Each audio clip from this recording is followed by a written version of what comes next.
I raised a dragon from an egg to see what would happen, and things got out of control, from dragons showing up at my house to dragons hunting him even while swimming to facing his largest battle yet. But before all that, let's start from the beginning. And before we jump in, if you enjoy these wild simulations, subscribe and tell me what creature I should raise next. Alright, day 1. I found this egg in a cave 3 days ago and it's finally ready to hatch. First crack, then another, and out comes the tiniest dragon I've ever seen. 6 inches long, big green eyes that can barely stay open, and not a single tooth in his mouth. So yeah, I'm calling him Toothless. But here's the problem. He won't eat. I tried everything. Fish? Nope. Chicken? Rejected it. Beef? Spit it back at me. 3 hours of this, and he's fading fast. So I did something desperate. Mixed raw fish with beef blood. Sounds disgusting, but I was out of options. He sniffed it once and absolutely destroyed it. Gone in 3 seconds. Then ate 4 more pieces and crashed out in my hands. While he's out, I need to build him somewhere to actually live. So I'm setting up this small habitat real quick with a heat lamp, a den, and some toys. Perfect timing. He's waking up. Let's see if he likes his new home. He wobbled around for a minute, found the den, and curled up inside like he'd been there his whole life. We're off to a good start. But then that first night, something happened that changed everything. I woke up to this sound. A roar, not from Toothless, from something massive, somewhere outside. I looked out the window and saw this huge shadow flying over my house toward the mountain. Whatever that was, it was way bigger than Toothless. And the crazy part, Toothless heard it too. He was standing at the edge of his habitat, staring in the exact same direction, completely frozen. But I couldn't worry about that yet, because the next morning Toothless had literally doubled in size overnight. 1 foot long now, and his teeth were pushing through his gum. Sharp little needles that he kept testing on everything he could bite. Time to see if those instincts are kicking in. I released a live mouse in his habitat and backed up to watch. On his first attempt, he pounced and missed completely. Second try, he crept up slowly, this time jumped and missed again. Third time, he waited until the mouse ran past the den, then ambushed it perfectly. And just like that, something clicked. The hunter in him woke up. Now he wanted to hunt everything. Birds, bugs, shadows on the wall, my shoes.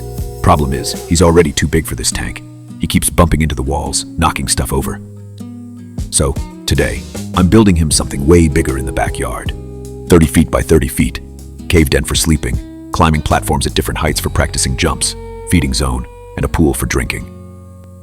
This build took me 6 straight hours. Alright, habitat's done. Let's see what he does. He sprinted straight to the tallest platform, climbed up, looked down, and just jumped. Fell flat on his face. But before I could even react, he was climbing back up to try again. Second jump, he spread his wings midair and glided about 5 feet before landing. I was celebrating this progress when that roar happened again. Louder this time, way closer. Toothless stopped mid-step. Every muscle in his body tensed up. He wasn't scared though. He was focused. Then he did something I'd never heard before. He roared back. It was small, kinda squeaky honestly, but he was answering the call. And that's when I saw it, landing on my back fence, a monstrous nightmare covered in red scales, horns, fire dripping from its mouth. This thing was at least 3 times bigger than Toothless. The nightmare stared at Toothless. Toothless stared back and the nightmare let out this roar like it was testing him, challenging him. Toothless tried to roar back again, but his voice cracked. The nightmare tilted its head, almost looked disappointed. Then it just took off and flew back toward the mountains. But the message was clear. The wild dragons know about Toothless now. And I realized something. Toothless isn't going to be able to stay small and safe forever eventually. He's going to have to prove himself to them. Day 15. Toothless is now 2 feet long and he's been getting more confident every day. But gliding isn't enough anymore. Today he's learning to actually fly. I'm taking him to this massive open field where he'll have unlimited space. No obstacles, no limits. Let's see what happens. I opened the crate. He stepped out, looked at all this open space, and just took off running. He spread his wings while running and face planted into the dirt hard. Got back up, tried again. This time he got maybe 2 feet off the ground before falling. He was getting frustrated, I could see it, so I started running with him to show him the rhythm, the timing. We ran as fast as we could. He spread his wings at the exact right moment, and he flew. Not gliding, flying. wings flapping on their own, gaining height with every stroke. He circled the entire field, and when he landed, he was shaking. Not from fear, from pure excitement. Best moment of my life until I heard that roar again, and this time it wasn't alone. The monstrous nightmare appeared in the sky above us, but now it had 3 other dragons with it. A deadly natter, a gronkle, and a 2-headed zippleback. This wasn't a test anymore, this was a statement. "You're in our territory now." I yelled at Toothless to fly. He grabbed me with his claws, took off, and they chased us all the way back home. We barely made it to the backyard. I locked the gate, which obviously wasn't going to stop dragons, but it made me feel better. They flew off, but I knew they'd be back, and next time Toothless was going to have to fight. Day 20. If Toothless is going to survive in a world full of wild dragons, he needs to be ready. So today, we're not just training, we're testing everything he can do. First test, speed. I set up a 100-yard course with markers. I want to see how fast he can actually fly. On my mark, 3, 2, 1, go. That's 65 miles per hour, fast enough to outrun most cars. Next test, strength. Can he carry weight while flying? Starting with 50 pounds. Easy. Time to find out if he can carry me. I climbed on his back, he spread his wings, and we flew together for the first time. This feeling right here, this is why I'm doing all of this. But we can't celebrate yet. Next test, combat accuracy. I set up moving targets that he needs to hit mid-flight. First 5 attempts, missed every single one. But Toothless is smart. He started adjusting his angle with each miss. By attempt 20, he wasn't missing anymore. And then during basic roar training, something happened that I wasn't expecting. His throat started glowing purple. I'd never seen that before. Before I could even react, he fired this purple energy blast that exploded 50 feet away. Trees, dirt, everything just gone. Toothless just discovered his most dangerous ability by complete accident, and now we need to control it. For the next week, we trained nothing but the plasma blast. He figured out if he held the charge longer, the blast got bigger. He learned he could fire rapid shots by not fully charging.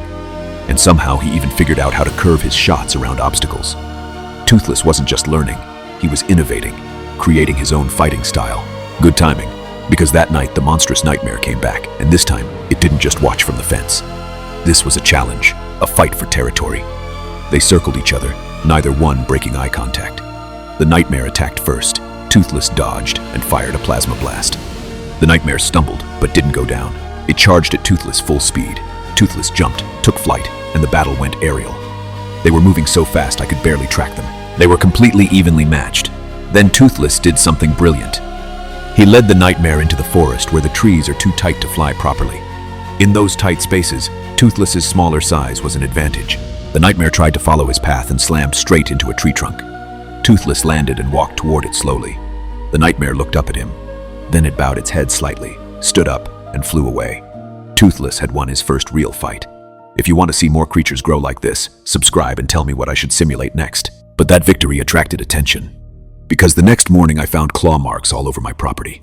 Not from one dragon, from at least 20 different ones. The wild dragons weren't just watching anymore, they were gathering. Day 40. Before whatever's about to happen happens, I wanted Toothless to experience the world beyond our backyard. So today we're going to the beach. He'd never seen water this big before. The second he saw it, he took off running and dove straight in.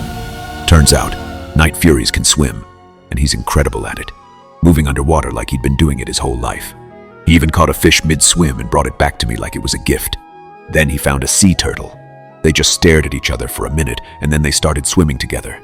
It was honestly one of the most peaceful moments we'd had in weeks. Until something huge swam beneath us. It surfaced, a skull, a sea dragon easily 3 times, toothless, size, and it did not look happy to see us. It opened its mouth and shot boiling water at us like a pressurized cannon. Toothless flew straight up to dodge it and fired a plasma blast down into the water. The Scaldron dove and disappeared. We left the beach after that, but I realized something important. Dragons are everywhere, land, sea, probably underground too, and they're all aware of Toothless now. Next location, mountains. I wanted to test high-altitude flying and see what Toothless could handle at extreme height. But while we were up there, I heard something coming from inside the mountain. There was a cave entrance nearby, and against every logical instinct I had, we went inside to investigate. The cave was massive, cathedral-sized, and the walls were covered in claw marks from hundreds of different dragons. This wasn't just a cave, this was a meeting place. We went deeper, and that's when we found them. Dragon eggs, dozens of them, all different colors, different sizes, different species. His was a nursery, a protected place where wild dragons come to lay their eggs, and we definitely should not be here.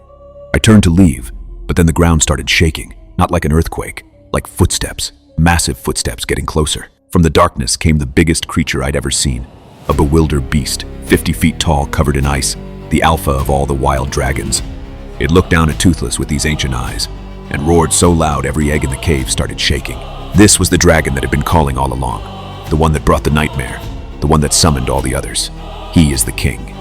The bewildered beast lowered its massive head down to Toothless's level, eye to eye, and I understood Toothless had to prove he belonged here. The bewildered beast raised its head and roared again. This time it was a command, "Fight me."